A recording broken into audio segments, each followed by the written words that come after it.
ନମସ୍ତେ ବନ୍ଧୁମାନେ ସମସ୍ତେ କିପରି ଅଛନ୍ତି? ଆଶା କରୁଛି ମା ମହାଲକ୍ଷ୍ମୀ ଏବଂ ମା ରାନୀଙ୍କ ଆଶୀର୍ବାଦରୁ ଆପଣମାନେ ସମସ୍ତେ ବହୁତ ଭଲରେ ଥିବେ। ହଁ ବନ୍ଧୁମାନେ, ହଠାତ୍ ଆପଣଙ୍କ ଆଖି ଟେକି ହୋଇଯିବ। ଏତେ ବଡ଼ ଏକ ଖୁସିର ଖବର ଆମେ ଆପଣଙ୍କ ପାଇଁ ନେଇ ଆସିଛୁ, ଯାହା ଶୁଣି ଆପଣଙ୍କ ହୃଦୟ ଓ ମସ୍ତିଷ୍କ କାମ କରିବା ବନ୍ଦ କରିଦେବ। ଏହି ସତ୍ୟଟି ଶୁଣି ଆଗାମୀ ଘଣ୍ଟା ମଧ୍ୟରେ ଆପଣଙ୍କ ଜୀବନରେ ଏତେ ବଡ଼ ଏକ ଘଟଣା ଘଟିବାକୁ ଯାଉଛି।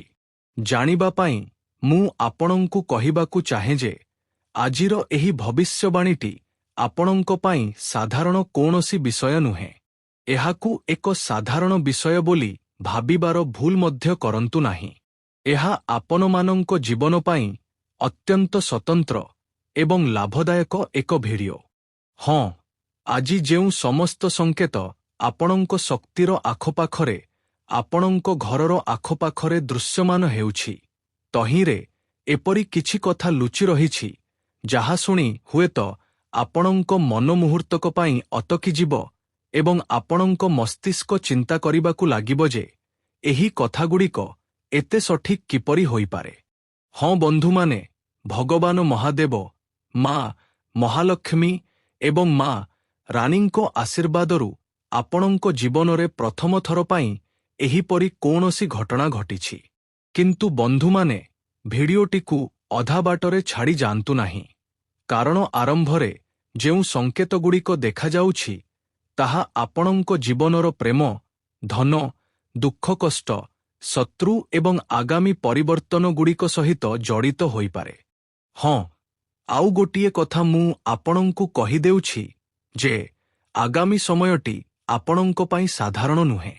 ଏହି ଜ୍ୟୋତିଷୀୟ ସଂକେତଗୁଡ଼ିକ ଏକ ସାଧାରଣ ନିର୍ଦ୍ଦେଶିକା ମାତ୍ର, ତଥାପି ଆପଣ ଏଗୁଡ଼ିକୁ ନିଜର ବୁଝାମଣା, ପରିସ୍ଥିତି ଏବଂ ବିବେକ ମାଧ୍ୟମରେ ହିଁ ଗ୍ରହଣ କରନ୍ତୁ। ହଁ ବନ୍ଧୁମାନେ, ଯଦି ଗତ କିଛି ସମୟ ଧରି ଆପଣଙ୍କ ମନରେ କୌଣସି କଥା ବାରମ୍ବାର ଘୂରି ବୁଲୁଛି, କୌଣସି ବ୍ୟକ୍ତିଙ୍କ ସ୍ମୃତି ଆପଣଙ୍କୁ କଷ୍ଟ ଦେଉଛି, ଟଙ୍କା ପଇସାକୁ ନେଇ ଚିନ୍ତା ରହିଛି, ଅଥବା ଆପଣଙ୍କର ଯଦି ମନେ ହେଉଛି ଯେ କେହି ଆପଣଙ୍କ ବିରୁଦ୍ଧରେ କିଛି କରିବାକୁ ଚେଷ୍ଟା କରୁଛନ୍ତି, ତେବେ ଆଜିର ଏହି କଥାଟି ଆପଣଙ୍କ ପାଇଁ ଅତ୍ୟନ୍ତ ସ୍ୱତନ୍ତ୍ର ପ୍ରମାଣିତ ହୋଇପାରେ। ପ୍ରଥମେ ଆମେ କଥା ହେବା ପ୍ରେମ ସମ୍ପର୍କରେ। ହଁ ବନ୍ଧୁମାନେ, ପ୍ରେମ କ୍ଷେତ୍ରରେ ଆପଣଙ୍କ ହୃଦୟ ଯେତେ ସହ୍ୟ କରିଛି, ହୁଏତ ସେତକ ଆପଣ କାହାକୁ ଜଣାଇ ନାହାନ୍ତି। ଆପଣ ଭିତରେ ଭିତରେ ଏକ ଦମବନ୍ଦ ହେବା ଭଳି ଜୀବନ ବିତାଇଛନ୍ତି। ଏହି କଥାଟି ପ୍ରତ୍ୟେକେ ଜାଣନ୍ତି। ଉପରୁ ଆପଣଙ୍କୁ ସମ୍ପୂର୍ଣ୍ଣ ସାଧାରଣ ଦେଖାଯାଏ, କିନ୍ତୁ ଭିତରୁ କୌଣସି ଜଣେ ବ୍ୟକ୍ତିଙ୍କୁ ନେଇ ଆପଣଙ୍କ ମନରେ ପ୍ରଚୁର ପ୍ରଶ୍ନ ରହିଛି। ହଁ ବନ୍ଧୁମାନେ, ସେ କି ଆପଣଙ୍କୁ ମନେ ପକାନ୍ତି? ତାଙ୍କ ହୃଦୟରେ କି ଏବେ ବି ଆପଣଙ୍କ ପାଇଁ କୌଣସି ଭାବନା ରହିଛି? ସେ କି ଆପଣଙ୍କ ଜୀବନକୁ ପୁଣି ଫେରିବେ, ନା ଆପଣଙ୍କର ତାଙ୍କୁ ଚିରକାଳ ପାଇଁ ଭୁଲିଯିବା ଉଚିତ?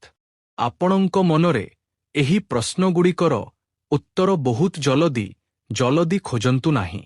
ଏହି ପ୍ରଶ୍ନଗୁଡ଼ିକ ଆପଣଙ୍କ ମନରେ ବାରମ୍ବାର ଘୂରି ବୁଲୁଛି। ଆପଣ କ୍ରମାଗତ ଭାବରେ ନିଜେ ହିଁ ଏହି ପ୍ରଶ୍ନଗୁଡ଼ିକର ଉତ୍ତର ଖୋଜୁଛନ୍ତି, କିନ୍ତୁ ଉତ୍ତର ପାଉନାହାନ୍ତି। ଆପଣ ଦ୍ୱନ୍ଦ୍ୱରେ ପଡ଼ିଯାଉଛନ୍ତି। ତଥାପି ମୁଁ ଆପଣଙ୍କୁ ଏହି ପରାମର୍ଶ ଦେବି ଯେ ଅଯଥା ଆତଙ୍କିତ ହୁଅନ୍ତୁ ନାହିଁ। ଆଜିର ଏହି ଆଲୋଚନା ମାଧ୍ୟମରେ ମୁଁ ଆପଣଙ୍କୁ ଏହି ପ୍ରଶ୍ନଗୁଡ଼ିକର ଉତ୍ତର ଦେବି, କାରଣ ସଂକେତ କହୁଛି ଯେ ଯେଉଁ ସମ୍ପର୍କଟିକୁ ଆପଣ ଶେଷ ବୋଲି ଧରି ନେଇଥିଲେ, ସେହି ସମ୍ପର୍କରେ ଏବେ ବି ପୁରୁଣା ଅଧ୍ୟାୟ ଶେଷ ହୋଇନାହିଁ। କୌଣସି ବ୍ୟକ୍ତିଙ୍କ ମନରେ ଆପଣଙ୍କ ପାଇଁ ଭାବନା ରହିଥାଇପାରେ, ମୁଁ ଜାଣେ, କିନ୍ତୁ ତାଙ୍କ ଭିତରେ ଅହଙ୍କାର, ଭୟ, ପରିବାରର ଚିନ୍ତା ବା ପରିସ୍ଥିତିର ଚାପ ମଧ୍ୟ ରହିଥାଇପାରେ। ଏହି ବିଷୟଟି ମଧ୍ୟ ଆପଣଙ୍କୁ ବୁଝିବାକୁ ହେବ। ତେଣୁ ଯଦି ସାମ୍ନାର ମଣିଷଟି ହଠାତ୍ ଶାନ୍ତ ହୋଇଯାଏ, କଥା କହିବା କମାଇ ଦିଏ କିମ୍ବା ପୂର୍ବ ଭଳି ଆଚରଣ ନ କରେ, ଆପଣଙ୍କୁ ଆଗ ଭଳି ଗୁରୁତ୍ୱ ନ ଦିଏ, ତେବେ ଏହାର ଅର୍ଥ ସବୁବେଳେ ଏହା ନୁହେଁ ଯେ ପ୍ରେମ ଶେଷ ହୋଇଯାଇଛି। ନା, ଅନେକ ସମୟରେ ମଣିଷ ନିଜ ମନର କଥା ଉଚାଇ ନିଜ ସହିତ ହିଁ ଲଢ଼ୁଥାଏ। ହଁ ବନ୍ଧୁମାନେ, ଆଉ ଏଠାରେ ସବୁଠାରୁ ବଡ଼ ସଙ୍କେତ କ'ଣ? ସେ ବିଷୟରେ ଆମେ କଥା ହେବା। ହଠାତ୍ ଯୋଗାଯୋଗ ହେବା, କୌଣସି ମେସେଜ, ଫୋନ୍ କଲ୍ ବା ଧରି ନିଅନ୍ତୁ, ସୋସିଆଲ ମିଡିଆରେ କୌଣସି ପ୍ରତିକ୍ରିୟା ଅଥବା ପୁରୁଣା କୌଣସି ପରିଚିତ ବ୍ୟକ୍ତିଙ୍କ ମାଧ୍ୟମରେ ଖବର ପାଇବା ଭଳି ପରିସ୍ଥିତି ସୃଷ୍ଟି ହୋଇପାରେ। କିନ୍ତୁ ବନ୍ଧୁମାନେ, ଏଠାରେ ଆପଣଙ୍କୁ ସାବଧାନତା ନିଶ୍ଚୟ ଅବଲମ୍ବନ କରିବାକୁ ପଡ଼ିବ। ହଁ, ଯଦି କେହି ଫେରିଆସେ, ତେବେ କେବଳ ତାଙ୍କ କଥାରେ ବିଶ୍ୱାସ କରି ନିଅନ୍ତୁ ନାହିଁ। ତାଙ୍କ ଆଚରଣକୁ ଲକ୍ଷ୍ୟ କରନ୍ତୁ। ତାଙ୍କ କଥା କହିବାର ଧାରାକୁ ବୁଝିବାକୁ ଚେଷ୍ଟା କରନ୍ତୁ। କାରଣ କେବଳ "ମୁଁ ତୁମକୁ ଚାହେଁ" କହିଦେଲେ ପ୍ରକୃତ ପ୍ରେମ ପ୍ରମାଣିତ ହୁଏ ନାହିଁ। ପ୍ରକୃତ ପ୍ରେମ ସମ୍ମାନ, ଭରସା ଏବଂ କ୍ରମାଗତ ଭଲ ଆଚରଣ ମାଧ୍ୟମରେ ହିଁ ପ୍ରମାଣିତ ହୋଇଥାଏ। ଏବେ ଆମେ କଥା ହେବା ଟଙ୍କା ପଇସା ସମ୍ପର୍କରେ, ଯାହା ଆପଣଙ୍କ ଜାଣିବା ଅତ୍ୟନ୍ତ ଜରୁରୀ। ଟଙ୍କା ପଇସା ମାମଲାରେ ଗତ ସମୟରେ ଆପଣଙ୍କୁ ହୁଏତ ମାନସିକ ଚାପ ମଧ୍ୟ ଦେଇ ଗତି କରିବାକୁ ପଡ଼ିଛି। କେଉଁଠି ଟଙ୍କା ଅଟକି ରହିଛି, କାହାଠାରୁ ଟଙ୍କା ପାଇବାର ଅଛି, ଖର୍ଚ୍ଚ କ୍ରମାଗତ ବଢ଼ିବାରେ ଲାଗିଛି, କିମ୍ବା କଠିନ ପରିଶ୍ରମ କରିବା ପରେ ମଧ୍ୟ ସଞ୍ଚୟ ହେଉନାହିଁ। ଏହିପରି ପରିସ୍ଥିତି ଆପଣଙ୍କୁ ମାନସିକ ଭାବେ ବିପର୍ଯ୍ୟସ୍ତ କରି ପକାଇପାରେ। ହଁ ବନ୍ଧୁମାନେ, ଆପଣ ଏକଦମ ଠିକ୍ ଶୁଣୁଛନ୍ତି। କିନ୍ତୁ ଆଗାମୀ ସମୟଟି ଆପଣଙ୍କୁ ଏକ ଅତ୍ୟନ୍ତ ଗୁରୁତ୍ୱପୂର୍ଣ୍ଣ ଶିକ୍ଷା ଦେବାକୁ ଯାଉଛି। ଦେଖନ୍ତୁ, ଟଙ୍କା ଆସିଲେ ତାହାକୁ ସମ୍ଭାଳିବା ମଧ୍ୟ ଶିଖିବାକୁ ପଡ଼ିବ। ଅନେକ ସମୟରେ ଆମର ସମସ୍ୟା କମ୍ ରୋଜଗାର କାରଣରୁ ହୁଏ ନାହିଁ, ବରଂ ଭୁଲ ଜାଗାରେ ଟଙ୍କା ବିନିଯୋଗ କରିବା କାରଣରୁ ବଢ଼ିଥାଏ। ତେଣୁ ଆଗାମୀ ଦିନରେ କାହା କଥାରେ ପଡ଼ି କୌଣସି ତରବରିଆ ବିନିଯୋଗ କରନ୍ତୁ ନାହିଁ। ଋଣ ନେବା କିମ୍ବା ବଡ଼ କୌଣସି ଆର୍ଥିକ ନିଷ୍ପତ୍ତି ନେବାରୁ ଆପଣଙ୍କୁ ସବୁବେଳେ ଦୂରେଇ ରହିବା ଉଚିତ। କୌଣସି ବ୍ୟକ୍ତି ବଡ଼ ଧରଣର ଲାଭର ପ୍ରଲୋଭନ ଦେଖାଇ ଆପଣଙ୍କୁ ଶୀଘ୍ର ନିଷ୍ପତ୍ତି ନେବାକୁ କହିପାରେ। ଏପରି ପରିସ୍ଥିତିରେ ଟିକିଏ ଅଟକନ୍ତୁ, କାଗଜପତ୍ର ପଢ଼ନ୍ତୁ, ତଥ୍ୟ ଯାଞ୍ଚ କରନ୍ତୁ ଏବଂ ଆବଶ୍ୟକ ପଡ଼ିଲେ କୌଣସି ବିଶ୍ୱାସଯୋଗ୍ୟ ବ୍ୟକ୍ତିଙ୍କ ପରାମର୍ଶ ନିଅନ୍ତୁ। ଜ୍ୟୋତିଷଶାସ୍ତ୍ରର ସଙ୍କେତଗୁଡ଼ିକ ଆର୍ଥିକ ସୁଯୋଗର ଇଙ୍ଗିତ ଦେଇପାରେ, କିନ୍ତୁ ସେହି ସୁଯୋଗଟିକୁ ସଠିକ୍ ଭାବରେ କାମରେ ଲଗାଇବାର ବିଷୟଟି ସମ୍ପୂର୍ଣ୍ଣ ଭାବରେ ଆପଣଙ୍କ ନିଷ୍ପତ୍ତି ଉପରେ ନିର୍ଭର କରେ। ଏବେ ଆମେ କଥା ହେବା ଆପଣଙ୍କ ଦୁଃଖ ଏବଂ କଷ୍ଟ ସମ୍ପର୍କରେ। ହଁ ବନ୍ଧୁମାନେ, କିଛି ଯନ୍ତ୍ରଣା ଏପରି ହୋଇଥାଏ ଯାହାର କୌଣସି ଶୋଧ ନାହିଁ। କୌଣସି ଆପଣାର ମଣିଷ ବଦଳିଯିବା କାରଣରୁ ସେହି ଯନ୍ତ୍ରଣା ସୃଷ୍ଟି ହୁଏ। କାହାକୁ ନିଜର ଭାବିବା ପରେ ତାଙ୍କର ଦୂରେଇ ଯିବାରେ ଏକ ଅଦ୍ଭୁତ ଆନ୍ତରିକ ଯନ୍ତ୍ରଣା ଥାଏ। ହୃଦୟ ବହୁତ ଆଘାତ ପାଏ ଏବଂ ସବୁଠାରୁ ଅଧିକ କଷ୍ଟ ହୁଏ ଯେତେବେଳେ ଆମେ ସାମ୍ନାର ମଣିଷଟିକୁ ସବୁକିଛି ଖୋଲି କହିପାରୁନାହୁଁ ଏବଂ ଯେତେବେଳେ ତାହା ବୁଝାଇବାକୁ ଚେଷ୍ଟା କରୁ, ସେତେବେଳେ ସାମ୍ନାର ମଣିଷଟି ତାହା ବୁଝିବାକୁ ମଧ୍ୟ ଚାହେଁ ନାହିଁ। ଆପଣ ମଧ୍ୟ ହୁଏତ ଅତୀତର ଅନେକ କଷ୍ଟ ସହ୍ୟ କରି ଚୁପ୍ ରହିବାକୁ ଶିଖିଯାଇଛନ୍ତି। କିନ୍ତୁ ଏବେ ଏକ ବଡ଼ ପରିବର୍ତ୍ତନ ଅତ୍ୟନ୍ତ ଜରୁରୀ। ପ୍ରତ୍ୟେକଙ୍କୁ ଖୁସି କରିବାର ଚେଷ୍ଟା ଆପଣଙ୍କର କରିବା ଉଚିତ ନାହିଁ। ପ୍ରତ୍ୟେକ ସମ୍ପର୍କକୁ ବଞ୍ଚାଇ ରଖିବା ଆପଣଙ୍କ ଦାୟିତ୍ୱ ନୁହେଁ। ଆଉ ପ୍ରତ୍ୟେକଙ୍କୁ ବାରମ୍ବାର ସୁଯୋଗ ଦେବା ମଧ୍ୟ ଜରୁରୀ ନୁହେଁ। ଯେ ଭୁଲ କରେ ସେ ଭୁଲ କରିଚାଲିବ। କିନ୍ତୁ ଆପଣଙ୍କୁ ଆଗକୁ ବଢ଼ିବାକୁ ହେବ, କାରଣ ଆପଣଙ୍କ ଜୀବନ ସମସ୍ତଙ୍କଠାରୁ ଅଲଗା। ଆପଣ କାହାଠାରୁ କମ୍ ନୁହନ୍ତି, ତେଣୁ କାହା ଚାପରେ ମୁଣ୍ଡ ନୁଆନ୍ତୁ ନାହିଁ। କେବେ କେବେ ଜୀବନରୁ କୌଣସି ବ୍ୟକ୍ତିର ଦୂରେଇ ଯିବା କୌଣସି ଶାସ୍ତି ନୁହେଁ, ବରଂ ଏକ ନୂତନ ଆରମ୍ଭର ଇଙ୍ଗିତ ଦେଇଥାଏ। ହଁ ବନ୍ଧୁମାନେ, ତେଣୁ ଯଦି କୌଣସି ସମ୍ପର୍କ ଆପଣଙ୍କୁ କ୍ରମାଗତ ଭାବେ ମାନସିକ ଅଶାନ୍ତି, ଅପମାନ ଏବଂ ମାନସିକ ଅବସାଦ ଦିଏ, ତେବେ କେବଳ ଲୋକେ କ'ଣ କହିବେ ଏହି ଭୟରେ ସେହି ସମ୍ପର୍କରେ ତିଷ୍ଠି ରୁହନ୍ତୁ ନାହିଁ। ଆପଣଙ୍କ ଆତ୍ମସମ୍ମାନକୁ ମଧ୍ୟ ଗୁରୁତ୍ୱ ଦିଅନ୍ତୁ। ଏବେ ଆମେ ସେହି ଅଂଶକୁ ଆସିବା ଯାହା କାରଣରୁ ଆଜିର ଏହି ଭବିଷ୍ୟବାଣୀଟି ଆପଣଙ୍କ ପାଇଁ ଆହୁରି ଅଧିକ ଗୁରୁତ୍ୱପୂର୍ଣ୍ଣ ହୋଇପାରିଛି। ଶତ୍ରୁ ଅର୍ଥାତ୍ ବିରୋଧୀ। ହଁ ବନ୍ଧୁମାନେ, ପ୍ରତ୍ୟେକ ବିରୋଧୀ ବା ଶତ୍ରୁ ସିଧାସାଧା ସାମ୍ନାକୁ ଆସନ୍ତି ନାହିଁ। କିଛି ଲୋକ ସାମ୍ନାରେ ବହୁତ ମିଠା କଥା କହନ୍ତି, କିନ୍ତୁ ପଛରେ ଆପଣଙ୍କ ଉନ୍ନତି ଦେଖି ବିଚଳିତ ହୋଇପଡ଼ନ୍ତି। ତେଣୁ ଆଗାମୀ ଦିନରେ ଆପଣଙ୍କ ପ୍ରତ୍ୟେକ ଯୋଜନା ସମସ୍ତଙ୍କୁ ଜଣାଇବାର କୌଣସି ଆବଶ୍ୟକତା ନାହିଁ। ଆପଣ କୌଣସି ନୂତନ କାମ ଆରମ୍ଭ କରିବାକୁ ଯାଉଛନ୍ତି, କିମ୍ବା ଧରିନିଅନ୍ତୁ ଆପଣଙ୍କ ଜୀବନରେ କୌଣସି ନୂତନ ସମ୍ପର୍କ ଆରମ୍ଭ ହେବାକୁ ଯାଉଛି, ନୂତନ ଚାକିରି ବା ନୂତନ ବ୍ୟାପାର ଅଥବା କୌଣସି ବଡ଼ ନିଷ୍ପତ୍ତି, ଯେତେବେଳେ ପର୍ଯ୍ୟନ୍ତ କାମଟି କିଛି ମାତ୍ରାରେ ମଜଭୁତ ନ ହୋଇଛି, ସେତେବେଳେ ପର୍ଯ୍ୟନ୍ତ ଏ ବିଷୟରେ ବେଶୀ ଆଲୋଚନା କରନ୍ତୁ ନାହିଁ। କାରଣ ଆପଣଙ୍କ ଦୁର୍ବଳତା ସେହି ବ୍ୟକ୍ତି ହିଁ ବ୍ୟବହାର କରିପାରେ ଯାହାଙ୍କ ନିକଟରେ ଆପଣ ନିଜର ଦୁର୍ବଳତା ପ୍ରକାଶ କରିଛନ୍ତି। ତେଣୁ କେବେ ବି କୌଣସି ବ୍ୟକ୍ତିଙ୍କୁ ନିଜର ଦୁର୍ବଳତା ସମ୍ପର୍ଣ୍ଣ କୁହନ୍ତୁ ନାହିଁ। ଆଜିକାଲି ଦୁନିଆ ବହୁତ ମତଲବୀ ହୋଇଯାଇଛି। ମଣିଷ କେବଳ ଆପଣଙ୍କର ସୁଯୋଗ ନେବାର କଥା ଚିନ୍ତା କରେ। ଆପଣ ହୁଏତ ଗଭୀର ଖାତ ଆଡ଼କୁ ଆଗେଇ ଚାଲିଛନ୍ତି, କିନ୍ତୁ କେହି ଆପଣଙ୍କୁ ସାହାଯ୍ୟ କରିବା ପାଇଁ ଆଗକୁ ଆସିବେ ନାହିଁ, ବରଂ ଓଲଟା ଆପଣଙ୍କୁ ଖାତ ଆଡ଼କୁ ଠେଲିଦେବେ। ଆଜିର ଦୁନିଆ ଏମିତି ହିଁ ହୋଇଯାଇଛି। ତେବେ ଏହାର ଅର୍ଥ ଏହା ନୁହେଁ ଯେ ଆପଣ ପ୍ରତ୍ୟେକଙ୍କୁ ଶତ୍ରୁ ଭାବିବାକୁ ଆରମ୍ଭ କରିବେ। ନା, କେବଳ ସତର୍କ ରୁହନ୍ତୁ, ଭୟ କରନ୍ତୁ ନାହିଁ। ଆପଣଙ୍କର ସାବଧାନ ରହିବା ଉଚିତ, କିନ୍ତୁ କାହାକୁ ମଧ୍ୟ ଭୟ କରିବାର କୌଣସି ଆବଶ୍ୟକତା ନାହିଁ। କୌଣସି ପ୍ରମାଣ ବିନା କାହାକୁ ସନ୍ଦେହ କରିବା ମଧ୍ୟ ଠିକ୍ ନୁହେଁ। ଜ୍ୟୋତିଷଶାସ୍ତ୍ରର ସମ୍ଭାବନା ଅନୁଯାୟୀ ଯଦି କୌଣସି ବ୍ୟକ୍ତି ଆପଣଙ୍କ ବିରୁଦ୍ଧରେ କ୍ରମାଗତ ଭାବେ କଥା କହେ, ଆପଣଙ୍କ ନାମରେ ଓଲଟାପାଲଟା ଗୁଜବ ରଟାଏ, ଆପଣଙ୍କୁ ନିରନ୍ତର କ୍ଷତି ପହଞ୍ଚାଇବାକୁ ଚେଷ୍ଟା କରେ, ବା ଆପଣଙ୍କ ସହିତ ଖରାପ ଆଚରଣ କରେ, ଅଥବା ତନ୍ତ୍ରମନ୍ତ୍ର ବା ଷଡ଼ଯନ୍ତ୍ରର ଆଶ୍ରୟ ନିଏ, ତେବେ ତାହାଙ୍କଠାରୁ ଦୂରତା ବଜାୟ ରଖିବା ହିଁ ସବୁଠାରୁ ଭଲ ଉପାୟ।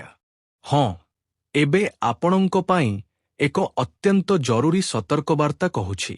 ମନ ଦେଇ ଶୁଣନ୍ତୁ। ଆଗାମୀ ଦିନରେ ରାଗର ବଶବର୍ତ୍ତୀ ହୋଇ ନେଇଥିବା ନିଷ୍ପତ୍ତି ପରବର୍ତ୍ତୀ ସମୟରେ ଆପଣଙ୍କ ଅନୁତାପର କାରଣ ହୋଇପାରେ। ବିଶେଷ କରି ପ୍ରେମ ଏବଂ ଟଙ୍କା ପଇସା ମାମଲାରେ ଯଦି କାହା ସହିତ ମତଭେଦ ବା ଝଗଡ଼ା ହୁଏ, ତେବେ ସେହି ମୁହୂର୍ତ୍ତରେ କୌଣସି ବଡ଼ ନିଷ୍ପତ୍ତି ନିଅନ୍ତୁ ନାହିଁ। କାହାର ମେସେଜ ଦେଖିବା କ୍ଷଣି ତୁରନ୍ତ ଉତ୍ତର ଦିଅନ୍ତୁ ନାହିଁ। କାହାର ଉସୁନିବାରେ ନିଜର ବ୍ୟକ୍ତିଗତ ବା ଗୋପନୀୟ କଥା କହି ପକାନ୍ତୁ ନାହିଁ।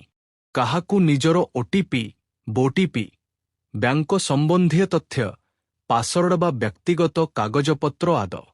କିନ୍ତୁ ଆଗାମୀ ସମୟଟି ଆପଣଙ୍କୁ ଏକ ଅତ୍ୟନ୍ତ ଗୁରୁତ୍ୱପୂର୍ଣ୍ଣ ଶିକ୍ଷା ଦେବାକୁ ଯାଉଛି।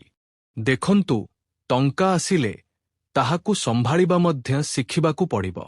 ଅନେକ ସମୟରେ ଆମର ସମସ୍ୟା କମ୍ ରୋଜଗାର କାରଣରୁ ହୁଏ ନାହିଁ, ବରଂ ଭୁଲ ଜାଗାରେ ଟଙ୍କା ବିନିଯୋଗ କରିବା କାରଣରୁ ବଢ଼ିଥାଏ। ତେଣୁ ଆଗାମୀ ଦିନରେ କାହା କଥାରେ ପଡ଼ି କୌଣସି ତରବରିଆ ବିନିଯୋଗ କରନ୍ତୁ ନାହିଁ। ଋଣ ନେବା କିମ୍ବା ବଡ଼ କୌଣସି ଆର୍ଥିକ ନିଷ୍ପତ୍ତି ନେବାରୁ ଆପଣଙ୍କୁ ସବୁବେଳେ ଦୂରେଇ ରହିବା ଉଚିତ। କୌଣସି ବ୍ୟକ୍ତି ବଡ଼ ଧରଣର ଲାଭର ପ୍ରଲୋଭନ ଦେଖାଇ ଆପଣଙ୍କୁ ଶୀଘ୍ର ନିଷ୍ପତ୍ତି ନେବାକୁ କହିପାରେ। ଏପରି ପରିସ୍ଥିତିରେ ଟିକିଏ ଅଟକନ୍ତୁ, କାଗଜପତ୍ର ପଢ଼ନ୍ତୁ, ତଥ୍ୟ ଯାଞ୍ଚ କରନ୍ତୁ ଏବଂ ଆବଶ୍ୟକ ପଡ଼ିଲେ କୌଣସି ବିଶ୍ୱାସଯୋଗ୍ୟ ବ୍ୟକ୍ତିଙ୍କ ପରାମର୍ଶ ନିଅନ୍ତୁ। ଜ୍ୟୋତିଷଶାସ୍ତ୍ରର ସଂକେତଗୁଡ଼ିକ ଆର୍ଥିକ ସୁଯୋଗର ଇଙ୍ଗିତ ଦେଇପାରେ, କିନ୍ତୁ ସେହି ସୁଯୋଗଟିକୁ ସଠିକ୍ ଭାବରେ କାମରେ ଲଗାଇବାର ବିଷୟଟି ସମ୍ପୂର୍ଣ୍ଣ ଭାବରେ ଆପଣଙ୍କ ନିଷ୍ପତ୍ତି ଉପରେ ନିର୍ଭର କରେ। ଏବେ ଆମେ କଥା ହେବା ଆପଣଙ୍କ ଦୁଃଖ ଏବଂ କଷ୍ଟ ସମ୍ପର୍କରେ। ହଁ ବନ୍ଧୁମାନେ, କିଛି ଯନ୍ତ୍ରଣା ଏପରି ହୋଇଥାଏ ଯାହାର କୌଣସି ଶୋଧ ନାହିଁ। କୌଣସି ଆପଣାର ମଣିଷ ବଦଳିଯିବା କାରଣରୁ ସେହି ଯନ୍ତ୍ରଣା ସୃଷ୍ଟି ହୁଏ। କାହାକୁ ନିଜର ଭାବିବା ପରେ ତାଙ୍କର ଦୂରେଇ ଯିବାରେ ଏକ ଅଦ୍ଭୁତ ଆନ୍ତରିକ ଯନ୍ତ୍ରଣା ଥାଏ। ହୃଦୟ ବହୁତ ଆଘାତ ପାଏ ଏବଂ ସବୁଠାରୁ ଅଧିକ କଷ୍ଟ ହୁଏ ଯେତେବେଳେ ଆମେ ସାମ୍ନାର ମଣିଷଟିକୁ ସବୁକିଛି ଖୋଲି କହିପାରୁନାହୁଁ ଏବଂ ଯେତେବେଳେ ତାହା ବୁଝାଇବାକୁ ଚେଷ୍ଟା କରୁ, ସେତେବେଳେ ସାମ୍ନାର ମଣିଷଟି ତାହା ବୁଝିବାକୁ ମଧ୍ୟ ଚାହେଁ ନାହିଁ। ଆପଣ ମଧ୍ୟ ହୁଏତ ଅତୀତର ଅନେକ କଷ୍ଟ ସହ୍ୟ କରି ଚୁପ୍ ରହିବାକୁ ଶିଖିଯାଇଛନ୍ତି। କିନ୍ତୁ ଏବେ ଏକ ବଡ଼ ପରିବର୍ତ୍ତନ ଅତ୍ୟନ୍ତ ଜରୁରୀ। ପ୍ରତ୍ୟେକଙ୍କୁ ଖୁସି କରିବାର ଚେଷ୍ଟା ଆପଣଙ୍କର କରିବା ଉଚିତ ନାହିଁ। ପ୍ରତ୍ୟେକ ସମ୍ପର୍କକୁ ବଞ୍ଚାଇ ରଖିବା ଆପଣଙ୍କ ଦାୟିତ୍ୱ ନୁହେଁ। ଆଉ ପ୍ରତ୍ୟେକଙ୍କୁ ବାରମ୍ବାର ସୁଯୋଗ ଦେବା ମଧ୍ୟ ଜରୁରୀ ନୁହେଁ। ଯେ ଭୁଲ କରେ ସେ ଭୁଲ କରିଚାଲିବ। କିନ୍ତୁ ଆପଣଙ୍କୁ ଆଗକୁ ବଢ଼ିବାକୁ ହେବ, କାରଣ ଆପଣଙ୍କ ଜୀବନ ସମସ୍ତଙ୍କଠାରୁ ଅଲଗା। ଆପଣ କାହାଠାରୁ କମ୍ ନୁହନ୍ତି, ତେଣୁ କାହା ଚାପରେ ମୁଣ୍ଡ ନୁଆନ୍ତୁ ନାହିଁ। କେବେ କେବେ ଜୀବନରୁ କୌଣସି ବ୍ୟକ୍ତିର ଦୂରେଇ ଯିବା କୌଣସି ଶାସ୍ତି ନୁହେଁ, ବରଂ ଏକ ନୂତନ ଆରମ୍ଭର ଇଙ୍ଗିତ ଦେଇଥାଏ। ହଁ ବନ୍ଧୁମାନେ, ତେଣୁ ଯଦି କୌଣସି ସମ୍ପର୍କ ଆପଣଙ୍କୁ କ୍ରମାଗତ ଭାବେ ମାନସିକ ଅଶାନ୍ତି, ଅପମାନ ଏବଂ ମାନସିକ ଅବସାଦ ଦିଏ, ତେବେ କେବଳ ଲୋକେ କ'ଣ କହିବେ ଏହି ଭୟରେ ସେହି ସମ୍ପର୍କରେ ତିଷ୍ଠି ରୁହନ୍ତୁ ନାହିଁ। ଆପଣଙ୍କ ଆତ୍ମସମ୍ମାନକୁ ମଧ୍ୟ ଗୁରୁତ୍ୱ ଦିଅନ୍ତୁ। ଏବେ ଆମେ ସେହି ଅଂଶକୁ ଆସିବା ଯାହା କାରଣରୁ ଆଜିର ଏହି ଭବିଷ୍ୟବାଣୀଟି ଆପଣଙ୍କ ପାଇଁ ଆହୁରି ଅଧିକ ଗୁରୁତ୍ୱପୂର୍ଣ୍ଣ ହୋଇପାରିଛି। ଶତ୍ରୁ ଅର୍ଥାତ୍ ବିରୋଧୀ। ହଁ ବନ୍ଧୁମାନେ, ପ୍ରତ୍ୟେକ ବିରୋଧୀ ବା ଶତ୍ରୁ ସିଧାସାଧା ସାମ୍ନାକୁ ଆସନ୍ତି ନାହିଁ। କିଛି ଲୋକ ସାମ୍ନାରେ ବହୁତ ମିଠା କଥା କହନ୍ତି, କିନ୍ତୁ ପଛରେ ଆପଣଙ୍କ ଉନ୍ନତି ଦେଖି ବିଚଳିତ ହୋଇପଡ଼ନ୍ତି। ତେଣୁ ଆଗାମୀ ଦିନରେ ଆପଣଙ୍କ ପ୍ରତ୍ୟେକ ଯୋଜନା ସମସ୍ତଙ୍କୁ ଜଣାଇବାର କୌଣସି ଆବଶ୍ୟକତା ନାହିଁ।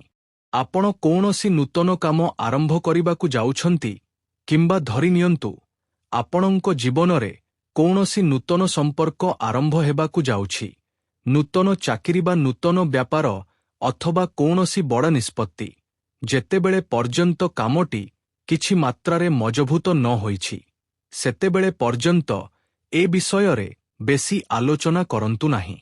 କାରଣ ଆପଣଙ୍କ ଦୁର୍ବଳତା ସେହି ବ୍ୟକ୍ତି ହିଁ ବ୍ୟବହାର କରିପାରେ ଯାହାଙ୍କ ନିକଟରେ ଆପଣ ନିଜର ଦୁର୍ବଳତା ପ୍ରକାଶ କରିଛନ୍ତି। ତେଣୁ କେବେ ବି କୌଣସି ବ୍ୟକ୍ତିଙ୍କୁ ନିଜର ଦୁର୍ବଳତା ସମ୍ପନ୍ନ କୁହନ୍ତୁ ନାହିଁ। ଆଜିକାଲି ଦୁନିଆ ବହୁତ ମତଲବୀ ହୋଇଯାଇଛି। ମଣିଷ କେବଳ ଆପଣଙ୍କର ସୁଯୋଗ ନେବାର କଥା ଚିନ୍ତା କରେ। ଆପଣ ହୁଏତ ଗଭୀର ଖାତ ଆଡ଼କୁ ଆଗେଇ ଚାଲିଛନ୍ତି, କିନ୍ତୁ କେହି ଆପଣଙ୍କୁ ସାହାଯ୍ୟ କରିବା ପାଇଁ ଆଗକୁ ଆସିବେ ନାହିଁ, ବରଂ ଓଲଟା ଆପଣଙ୍କୁ ଖାତ ଆଡ଼କୁ ଠେଲିଦେବେ। ଆଜିର ଦୁନିଆ ଏମିତି ହିଁ ହୋଇଯାଇଛି। ତେବେ ଏହାର ଅର୍ଥ ଏହା ନୁହେଁ ଯେ ଆପଣ ପ୍ରତ୍ୟେକଙ୍କୁ ଶତ୍ରୁ ଭାବିବାକୁ ଆରମ୍ଭ କରିବେ। ନା, କେବଳ ସତର୍କ ରୁହନ୍ତୁ, ଭୟ କରନ୍ତୁ ନାହିଁ। ଆପଣଙ୍କର ସାବଧାନ ରହିବା ଉଚିତ, କିନ୍ତୁ କାହାକୁ ମଧ୍ୟ ଭୟ କରିବାର କୌଣସି ଆବଶ୍ୟକତା ନାହିଁ। କୌଣସି ପ୍ରମାଣ ବିନା କାହାକୁ ସନ୍ଦେହ କରିବା ମଧ୍ୟ ଠିକ୍ ନୁହେଁ। ଜ୍ୟୋତିଷଶାସ୍ତ୍ରର ସମ୍ଭାବନା ଅନୁଯାୟୀ ଯଦି କୌଣସି ବ୍ୟକ୍ତି ଆପଣଙ୍କ ବିରୁଦ୍ଧରେ କ୍ରମାଗତ ଭାବେ କଥା କହେ, ଆପଣଙ୍କ ନାମରେ ଓଲଟାପାଲଟା ଗୁଜବ ରଟାଏ, ଆପଣଙ୍କୁ ନିରନ୍ତର କ୍ଷତି ପହଞ୍ଚାଇବାକୁ ଚେଷ୍ଟା କରେ, ବା ଆପଣଙ୍କ ସହିତ ଖରାପ ଆଚରଣ କରେ, ଅଥବା ତନ୍ତ୍ରମନ୍ତ୍ର ବା ଷଡ଼ଯନ୍ତ୍ରର ଆଶ୍ରୟ ନିଏ, ତେବେ ତାହାଙ୍କଠାରୁ ଦୂରତା ବଜାୟ ରଖିବା ହିଁ ସବୁଠାରୁ ଭଲ ଉପାୟ। ହଁ, ଏବେ ଆପଣଙ୍କ ପାଇଁ ଏକ ଅତ୍ୟନ୍ତ ଜରୁରୀ ସତର୍କବାର୍ତ୍ତା କହୁଛି। ମନ ଦେଇ ଶୁଣନ୍ତୁ। ଆଗାମୀ ଦିନରେ ରାଗର ବଶବର୍ତ୍ତୀ ହୋଇ ନେଇଥିବା ନିଷ୍ପତ୍ତି ପରବର୍ତ୍ତୀ ସମୟରେ ଆପଣଙ୍କ ଅନୁତାପର କାରଣ ହୋଇପାରେ।